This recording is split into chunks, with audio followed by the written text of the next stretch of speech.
Siamo al termine della rassegna Andar per Gusto, rassegna dei ristorantori padovani che da più di 30 anni promuovono, fra altre iniziative, questa serata del Gran Bollito alla Padovana, dove troviamo come regina delle pietanze la gallina padovana, nostro emblema anche come gruppo ristorantori padovani. Nel momento della fondazione è stata usata questa N proprio per dare il senso della differenza, nell'intenzione di interpretare la cucina padovana e di mantenerla e diffonderla.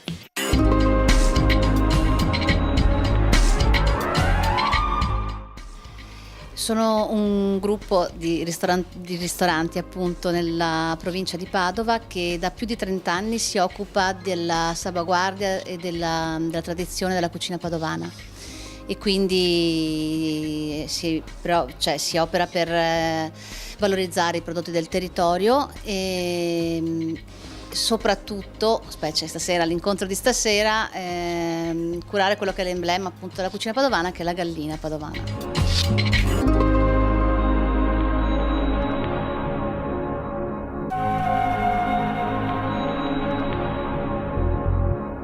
Nella storia di Antica Trattoria al Bosco è un piatto che arriva dal pranzo della domenica, quindi proprio anche come tradizione familiare nelle case. Infatti la cosa che più si respira è proprio questo profumo diciamo da domenica mattina. E l'abbiamo mantenuto fino a un certo punto, quando poi comunque la ristorazione ha preso anche pieghe diverse, le esigenze del menù alla carta sono cambiate. Ma questa serata si ripete da più di 30 anni appunto proprio per non perdere questa tradizione e quindi la troviamo anche nel pranzo di Natale, comunque è un classico anche del pranzo di Natale.